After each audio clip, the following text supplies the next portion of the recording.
27:15 through 18.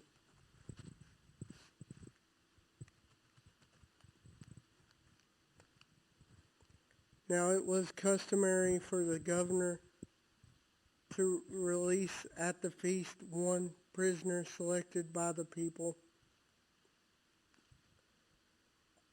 So this was custom. It may have not been written in Roman law, but this was something they did each year for Passover, is what it's saying. I highly doubt this was Roman law. Just them having power, they probably just did this because it mentions it being customary. I'm pretty sure each one different translation said it was just customary. It's just something they did. And the only reason it mentions that is because of what it does with Jesus here. And at that time, they held notorious convict called Barabbas. Now, it never mentions what Barabbas does, or nothing's really mentioned about him. There's a real good sermon about it from, I don't know who it is, but he's talking about how Barabbas is symbolic for us, how Jesus took our place. And that, I believe, is the main function for Scripture about Barabbas, is the saying that Jesus was innocent, but he took the place. It also shows their heart. They'd rather have a convicted man released than to have Jesus around. And this shows how hard their hearts had become.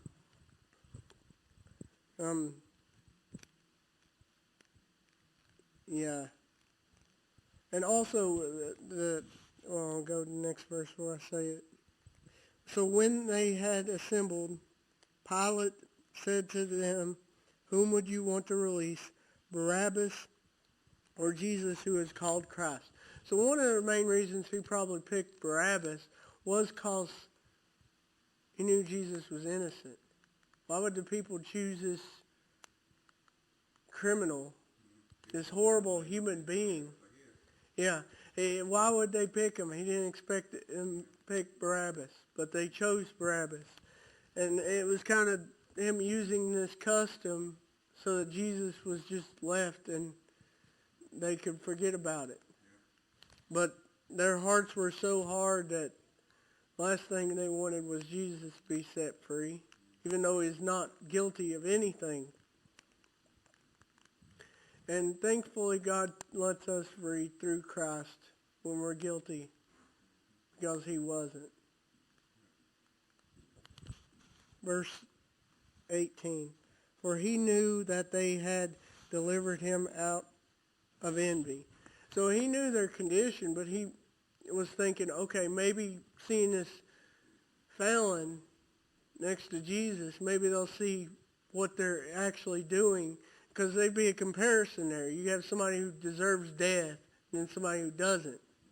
So maybe seeing that, they'd realize, okay, what he's doing is nothing compared to what Barabbas did.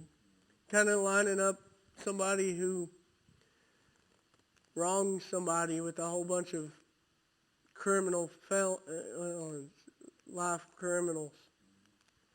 You know, most people will be like, well, that person ain't that bad in comparison. And I know we ain't supposed to do that, but that's the whole point of this. What he was trying to do was say, you think this Jesus has a fence?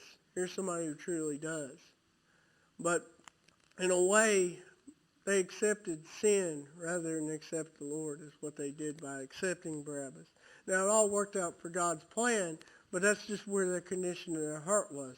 Doing whatever Barabbas did, which probably included murder and treason against Rome and a lot of criminal offenses, was better to them than the Lord.